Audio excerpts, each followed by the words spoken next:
जय Hind dear students. तो अभी तक के वीडियो लेक्चर में केमिकल काइनेटिक्स में हम लोगों ने क्लास में basic types of chemical reaction पढ़ लिया था। उसके बाद रेट ऑफ केमिकल रिएक्शन क्या होता है, रेट ऑफ केमिकल रिएक्शन होता है उसके कितने टाइप्स होते हैं, इसके बारे में डिस्कशन कर लिया था और उस पर कुछ न्यूमेरिकल कॉन्सेप्ट भी डिस्कस कर लिए थे। ठीक है, आई होप कि न्यूमेरिकल कॉन्सेप्ट आपको क्लियर हो रहे होंगे उसके। ठीक है डियर स्टूडेंट्स, आज हम स्टार्ट करने चल रहे हैं कि रेट ऑफ रिएक्शन को कौन कौन से फैक्टर्स अफेक्ट करते हैं, factors affecting the rate of reaction. तो हेडिंग डालिएगा फैक्टर्स अफेक्टिंग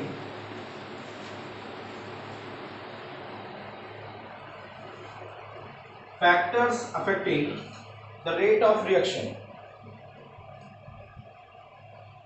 चलो हेड डालिएगा factors affecting the rate of reaction. The question is factors affecting the rate of reaction. कौन कौन से फैक्टर हैं जो कि रेट ऑफ रिएक्शन को अफेक्ट करते हैं, हमें इसके बारे में पढ़ना है इसमें। ठीक है, तो आइए देखते हैं कौन कौन से फैक्टर्स हैं।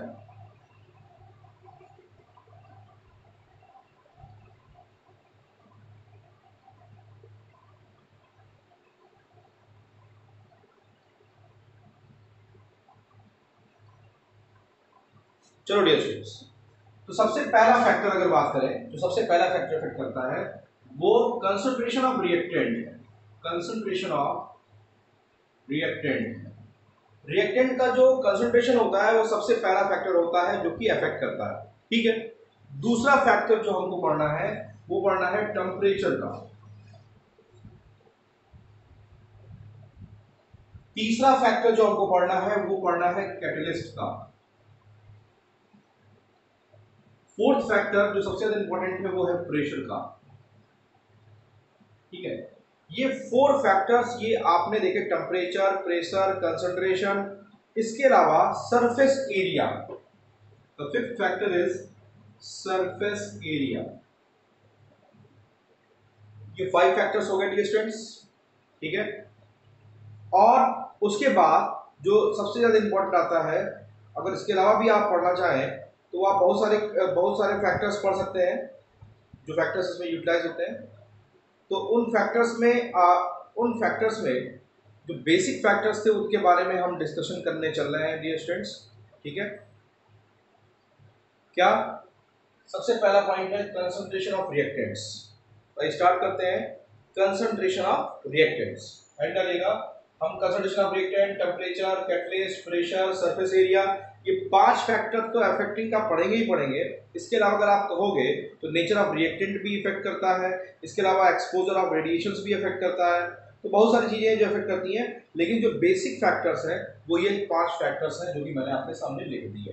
ठीक है, तो आप देखते हैं इससे पहले क्या करते हैं। चलो डालू, सबसे पहला फैक्टर है कंसंट्रेशन ऑफ रिएक्टेंट्स। क्या फैक्टर है? Concentration of reactant.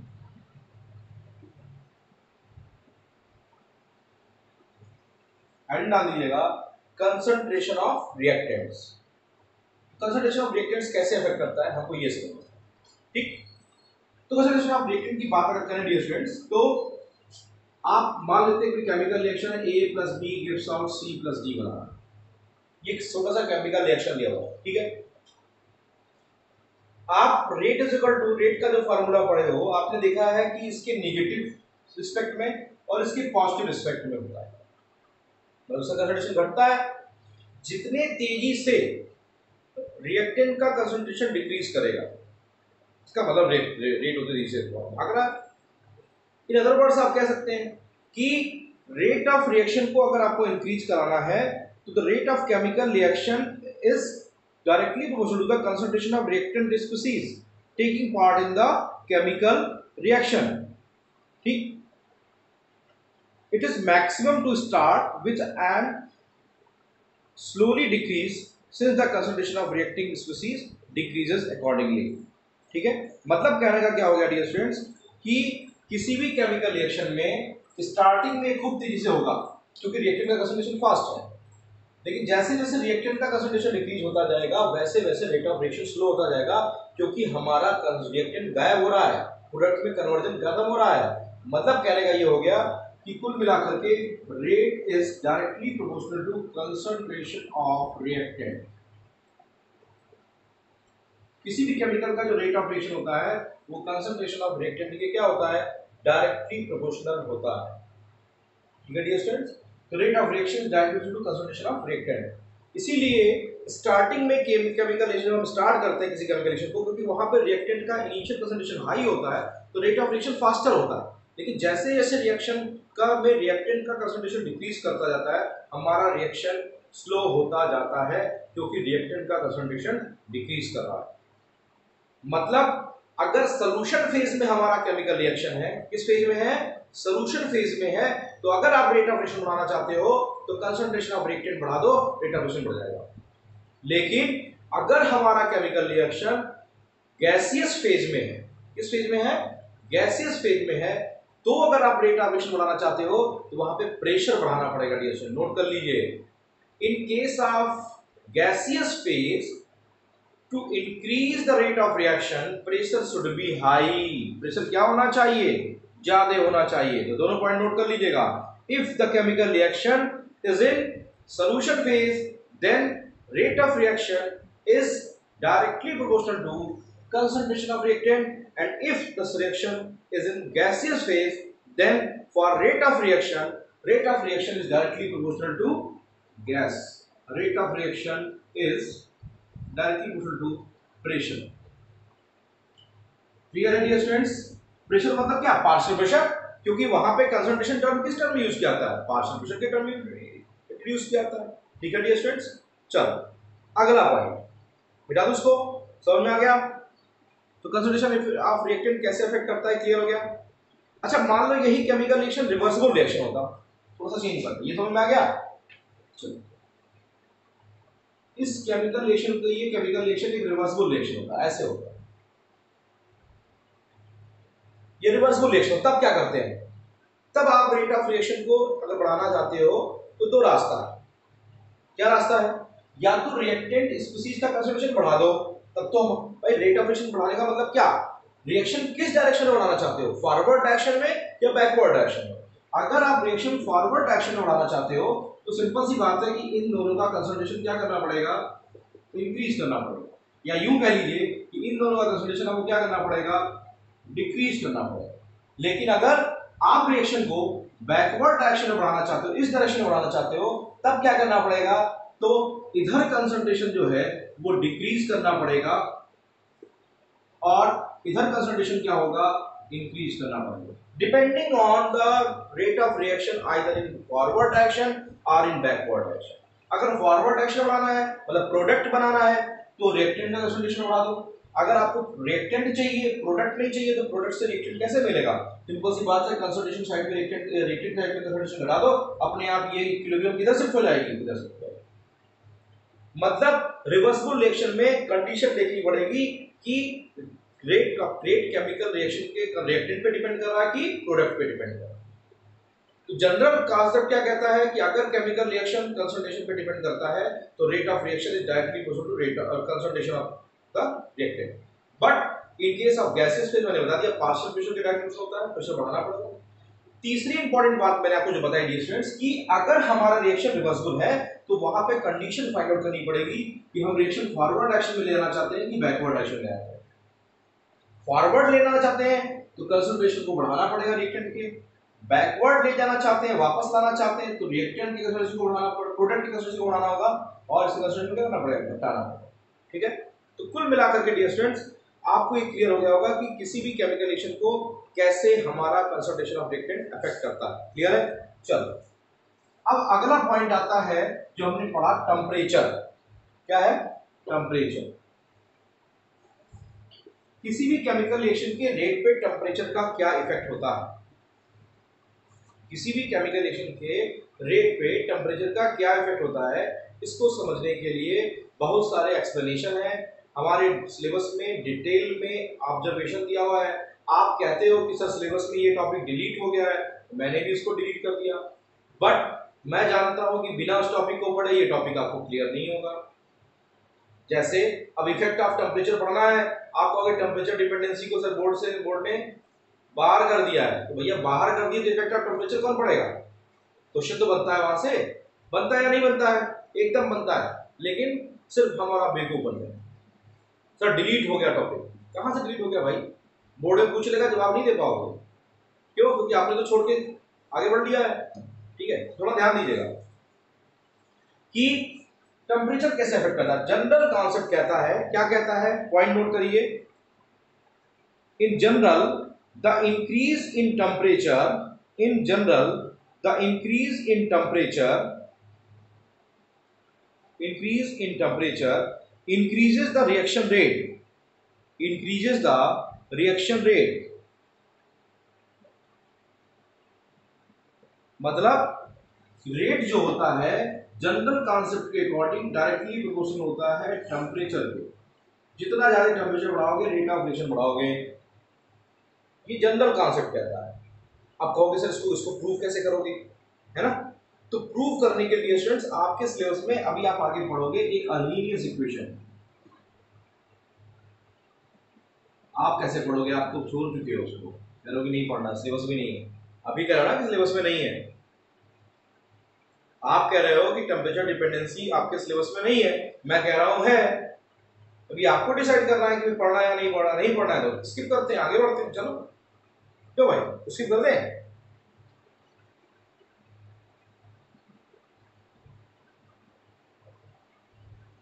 चलो कोई बात नहीं। तो रेट जनरल कॉन्सेप्ट कहता है कि टेम्परेचर के डायरेक्टली प्रोपोर्शनल होता है।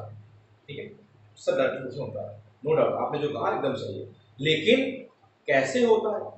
तो आप जब अर्नीनियस इक्वेशन कॉन्सेप्ट पढ़ोगे टेम्परेचर का, तो वहां पे एक टॉपिक अलग से पढ़ोगे जिसको बोलते हैं कोलिजन थ्योरी।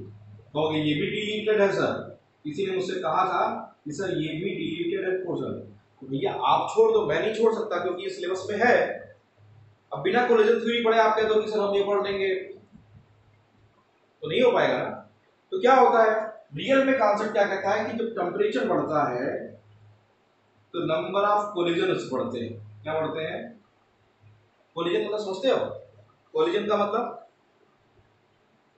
कोलिजन का मतलब ये एक मॉलिक्यूल का दूसरे मॉलिक्यूल के साथ स्ट्राइक होना क्या कहलाता है? कोलिजन, टक्कर। इसको हिंदी में शुद्ध कह सकते हो टक्कर। ये जो कोलिजन होता है, नंबर ऑफ टेम्परेचर बढ़ने पर नंबर ऑफ कोलिजन बढ़ता है। और जब नंबर ऑफ कोलिजन बढ़ता है तो कोलिजन में भी एक इलेक्ट्रिकल पॉइंट आता है, उसको बोलते हैं इफेक्टिव कोलिजन या इलास्टिक कोलिजन कहते हैं। इफेक्टिव या इलास्टिक कोलिजन किसे बोलते हैं? ऐसा कोलिजन जिसके पास प्रॉपर अमाउंट में थ्रेशोल्ड एनर्जी हो। आप कहेंगे थ्रेशोल्ड एनर्जी क्या है? Threshold energy is the energy, minimum amount of energy of a reactant which must be required to convert into product. किसी रिएक्टेंट के पास वो एनर्जी जो कि उसको प्रोडक्ट में कन्वर्ट होने के लिए रिक्वायर्ड होती है, जो कि रिएक्टेंट की अपनी एनर्जी होती है प्लस एक्टिवेशन एनर्जी। इन दोनों को सम करोगे तब आपकी थ्रेशोल्ड एनर्जी आती है। तो किसी भी रिएक्टेंट को प्रोडक्ट में कन्वर्ट होने के लिए क्या चाहिए? थ्रेशोल्ड एनर्जी चाहिए। और वो थ्रेशोल्ड एनर्जी देने का काम करता कौन है? टेम्परेचर करता है। कैसे करता है? नंबर ऑफ कोलिजन बढ़ा करके। तो कुल मिलाकर के ये क्लियर है डिस्टेंस, टेम्परेचर बढ़ने पर नंबर ऑफ कोलिजन बढ़ते हैं, जिससे कि मॉलिक्यूल। अब कोलिजन कैसा है? कोलिजन दो तरीके से हो सकता है, तीन तरीके से हो सकता है। कोलिजन के लिए दो तीन चीजें देखनी पड़ती है कि कोलिजन ऐसे हो रहा है। देखिए कोलिजन ऐसे हो रहा है, ये देखिए कोलिजन ऐसे हो रहा है कि कोलिजन ऐसे हो रहा है। ये कोलिजन ज्यादा इलास्टिक होगा, ये कोलिजन ज्यादा इलास्टिक होगा। आप बताओ, सिंपल सी बात है कि सर जब ये वाला कोलिजन होगा तो ज्यादा सरफेस एरिया दूसरे से टच हो रहा है। तो ज्यादा सरफेस एरिया टच हो रहा है तो इसका मतलब क्या है? पार्टिकल्स के ज्यादा पार्टिकल्स ब्रेक डाउन होने के चांसेस है। ब्रेक डाउन होगा तो ओल्ड बॉन्ड ब्रेक होगा, ओल्ड बॉन्ड ब्रेक होगा तो न्यू बॉन्ड फॉर्म होगा। होगा कि नहीं होगा? तो कहने का मतलब ये हो गया कि कोलिजन थ्योरी एक्सप्लेन करेगी आपके टेम्परेचर डिपेंडेंसी को। और कौन करेगा? अर्नीनियस इक्वेशन। बोर्ड में मान लीजिए आपकी क्वेश्चन आ गया, बोर्ड में ये क्वेश्चन आ गया कि भैया temperature dependency of rate of reaction को एक्सप्लेन करो। तो कैसे एक्सप्लेन करोगे डियर स्टूडेंट्स? आपके लिए लिख के चलेगा कि temperature is directly proportional to rate of reaction. पांचों के नंबर वहां पे आपको मेंशन करना पड़ेगा, temperature is directly proportional to rate of reaction according to the following concept. The first concept is according to Arrhenius equation. Arrhenius equation कहता है for each और एवरी 10 डिग्री राइजिंग टेम्परेचर। अगर आपने किसी केमिकल रिएक्शन के temperature को 10 degree increase किया, कितना डिग्री? 10 डिग्री इंक्रीज किया, तो आपका रेट ऑफ रिएक्शन डबल हो जाता है। क्या बोलता है, नोट कर लीजिए पॉइंट को। According to Arrhenius concept, according to Arrhenius concept, according to Arrhenius concept, about 10 degree increase in temperature, about 10 degree increase in temperature, rate of reaction increases twice या डबल। ठीक है, ये अर्हीनियस कॉन्सेप्ट की मदद से आप एक्सप्लेन कर सकते हो। और ये जो 10 डिग्री टेम्परेचर का डिफरेंस हुआ, पहले मान लीजिए एक हमने रेट निकाला 25 डिग्री सेल्सियस पे और एक रेट निकाला 35 डिग्री सेल्सियस पे, तो 10 डिग्री सेल्सियस का जो डिफरेंस आया, ये जो टेम्परेचर का रेशियो होता है, टेम्परेचर का रेट के रिस्पेक्ट में, इसको बोलते हैं टेम्परेचर कोएफिशिएंट। वो मैं डिटेल में आपको आगे पढ़ाऊंगा। फिलहाल अभी ये जान लो डियर स्टूडेंट्स कि टेम्परेचर की डिपेंडेंसी अगर बोर्ड में पूछती है तो वहां पे आप अर्हीनियस इक्वेशन पूरा एक्सप्लेन करोगे। ठीक है, फिर आप बताओगे with the help of collision theory, temperature increase करने पर नंबर ऑफ कोलिजन बढ़ते हैं, कोलिजन बढ़ेगा तो इलास्टिक कोलिजन बढ़ेगा। इलास्टिक कोलिजन का मतलब क्या होता है, इलास्टिक कोलिजन का मतलब होता है ऐसा कोलिजन जो प्रॉपर ओरिएंटेशन में हो। जैसे मैंने अभी बताया, एक ओरिएंटेशन ये है, ये, और एक ओरिएंटेशन ये है, तो इलास्टिक कोलिजन कब होगा, जब ये प्रॉपर ओरिएंटेशन होगा।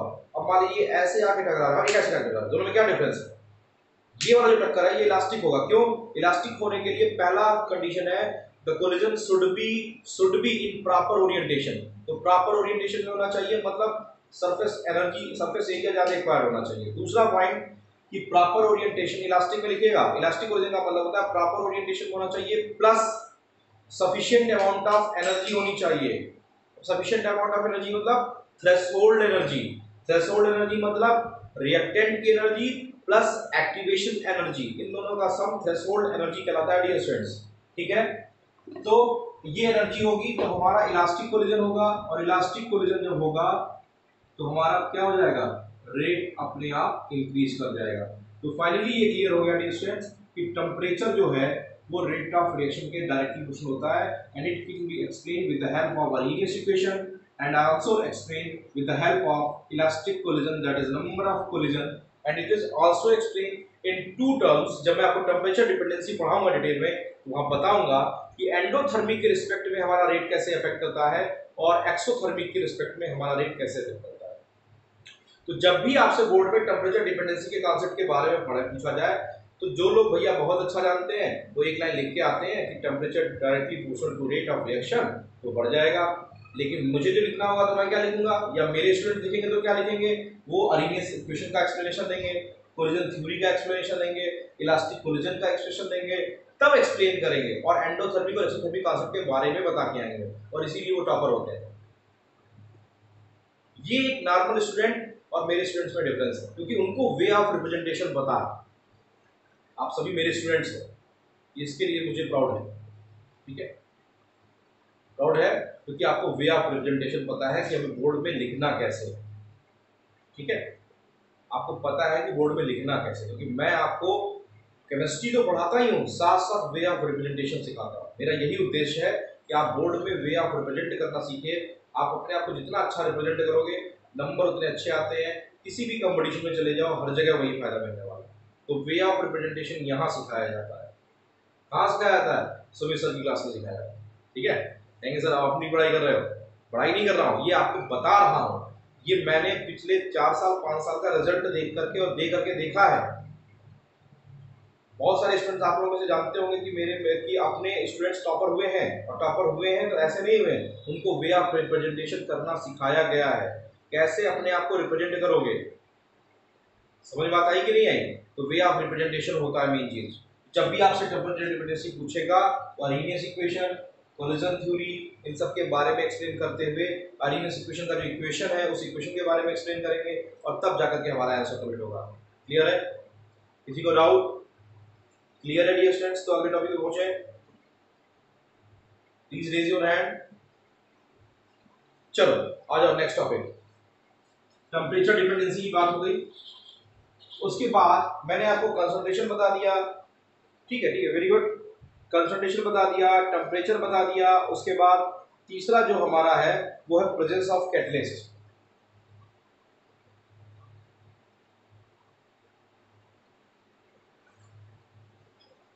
प्रेजेंस ऑफ कैटलिस्ट,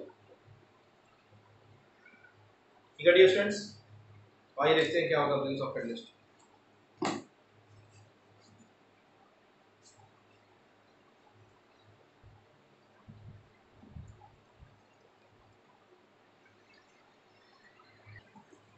तो डियर स्टूडेंट्स हम बात कर रहे थे प्रेजेंस ऑफ कैटलिस्ट की बात कर रहे थे। तो प्रेजेंस ऑफ कैटलिस्ट कैसे अफेक्ट करता है, ठीक है। तो आपको पता है कि कैटलिस्ट मतलब होता है ऐसा सब्सटेंस जो किसी केमिकल रिएक्शन के रेट को इंक्रीज कर दे। तो एक तो पहले ये दिमाग में जनरल कॉन्सेप्ट डालो कि rate is directly proportional to catalyst. अगर कैटलिस्ट आ गया तो रेट ऑफ रिएक्शन बढ़ जाएगा। But question is not this, the question is how, कैसे बढ़ जाएगा, कैसे बढ़ेगा। तो आइए देखते हैं इसके बारे में एक डायग्राम देखते हैं, तो प्रेजेंस ऑफ कैटलिस्ट का कॉन्सेप्ट क्लियर हो जाएगा। देखिए ये आपका जो है वो एनर्जी है, और ये जो है इधर इधर आपका रिएक्शन कोऑर्डिनेट्स है।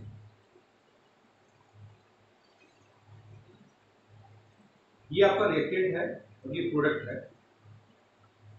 किसी भी रिएक्टेंट को प्रोडक्ट में कन्वर्ट होने के लिए स्टूडेंट्स एक एनर्जी बैरियर से होकर जाना होता है। कोई भी रिएक्टेंट डायरेक्ट प्रोडक्ट में कन्वर्ट नहीं होता। रिएक्टेंट को प्रोडक्ट में कन्वर्ट होने के लिए एक एनर्जी बैरियर क्रॉस करना होता है, जिसके लिए जो रिक्वायर्ड एनर्जी होती है, जो होती है उसे बोलते हैं एक्टिवेशन एनर्जी। तो किसी भी रिएक्टेंट को प्रोडक्ट में कन्वर्ट होने के लिए जो अमाउंट ऑफ एनर्जी रिक्वायर्ड होती है वो क्या होती है, एक्टिवेशन एनर्जी होती है। या यूं कह लीजिए the amount of energy required to cross the energy barrier, है ना। यहाँ पे डियर स्टूडेंट्स अभी आगे पढ़ेंगे हम, ये एक्टिवेटेड कॉम्प्लेक्स बनता है। फिर भी रिएक्टेंट प्रोडक्ट में कन्वर्ट होने से पहले एक्टिवेटेड कॉम्प्लेक्स बनाता है। क्या बनाता है, एक्टिवेटेड कॉम्प्लेक्स। ये सब जब टेम्परेचर डिपेंडेंसी पढ़ाऊंगा तो वहां आएगा, परेशान मत होइए। लेकिन फिर भी एक डायग्राम से मैं आपको कैटलिस्ट का इफेक्ट बताता हूँ। भाई हमें यहाँ से स्कूल तक पहुँचना है, तो स्कूल हम बाइसिकल से भी जा सकते हैं, ठीक है, पैदल भी जा सकते हैं, मोटरसाइकिल से भी जा सकते हैं, बाई कार भी जा सकते हैं। ये जो साइकिल है, बाइसिकल है, मोटरसाइकिल है या कार है, ये सब क्या है, ये सब कैटलिस्ट है। मैं क्या हूँ, रिएक्टेंट, और मेरा उद्देश्य क्या है, प्रोडक्ट तक पहुंचना, मतलब प्रोडक्ट में कन्वर्ट होना, मतलब स्कूल तक पहुंचना। तो वो जो कैटलिस्ट है, अगर वो कैटलिस्ट आ जाए, रास्ता तो वही है लेकिन फास्टर हो गया। फास्टर क्यों हो गया, जानते क्यों? जब मैं कार से जाऊंगा तो उसके लिए गली और रास्ता नहीं चलेगा। जब मैं मोटरसाइकिल से जाऊंगा तो उसके लिए बड़े रास्ते पे जाने की तो नहीं है, मोटरसाइकिल रास्ते निकल जाऊंगा, ठीक है। तो मतलब कहने का क्या हो गया कि किसी भी रिएक्टेंट को जो प्रोडक्ट में कन्वर्ट होना होता है तो उसको एक एनर्जी बैरियर क्रॉस करना होता है, जिसे क्या बोलते हैं, एक्टिवेशन एनर्जी। अगर हम किसी केमिकल रिएक्शन में डियर स्टूडेंट्स यही कैटलिस्ट यूज कर लें, क्या यूज कर लें, कैटलिस्ट यूज कर लें। ये कैटलिस्ट करता क्या है, ये जैसे ही यहाँ पे एक आपने कैटलिस्ट लिया, ये कैटलिस्ट इस रिएक्शन पाथ को छोटा कर दिया। मतलब जो एक्टिवेशन एनर्जी पहले ये लग रही थी और वही एक्टिवेशन एनर्जी आपके सामने है, ये लग ये डैश। तो ई और ई डैश में क्या डिफरेंस है डियर स्टूडेंट्स, आपके सामने है कि ई डैश जो है वो एनर्जी है जब हमने कैटलिस्ट यूज किया, और ये क्या है, वो एक्टिवेशन एनर्जी जो हमने कैटलिस्ट यूज नहीं किया था। तो विदाउट कैटलिस्ट हमको एनर्जी बैरियर क्रॉस करने के लिए इतनी एनर्जी चाहिए, और विद कैटलिस्ट हमको इतनी एनर्जी चाहिए। क्या हुआ, किसी भी रिएक्शन में अगर हम कैटलिस्ट यूज करते हैं तो रेट ऑफ रिएक्शन बढ़ता है बाय डिक्रीजिंग एक्टिवेशन एनर्जी। क्या करके, by decreasing activation energy, activation energy को डिक्रीज करके, पाथ छोटा कर देता है। जो एनर्जी पहले इतनी लग रही थी अब वो एनर्जी इतनी लगने लगी। ठीक है डियर स्टूडेंट्स, तो क्लियर हो गया। तो कैटलिस्ट किसी भी केमिकल रिएक्शन के रेट को कैसे इंक्रीज करता है, by decrease in activation energy. Activation energy जो ये जो एनर्जी बैरियर क्रॉस करना था एक्टिवेटेड कॉम्प्लेक्स वाला, उसको घटा देता है, डिक्रीज कर देता है। इसी को हम क्या बोलते हैं, activation energy. Activation energy barrier cross करने के लिए जो एनर्जी रिक्वायर्ड होती है उसे क्या बोलते हैं, एक्टिवेशन एनर्जी। और जब कैटलिस्ट यूज करते हैं तो वही एनर्जी बैरियर छोटा हो जाता है। तो छोटा हो गया तो हमें क्या हो गया, कम दूरी, आसानी से पहुंच गए, नहीं पहुंच गए। क्लियर है। तो कैटलिस्ट कैसे इफेक्ट करता है, कैटलिस्ट रेट ऑफ रिएक्शन को इंक्रीज करता है by decrease in amount of activation energy. Activation energy को घटा करके क्या करता है, एक्टिवेशन एनर्जी को घटा करके आपकी इंक्रीमेंट कर देगा। क्लियर है स्टूडेंट्स, क्लियर है। चलो दूसरा पॉइंट आता है सरफेस एरिया। कौन सा पॉइंट है, सरफेस सरफेस एरिया कैसे मेजर करता है। तो सरफेस एरिया की बात करोगे तो रेट जो होता है वो डायरेक्टली प्रोपोर्शनल होता है किसके,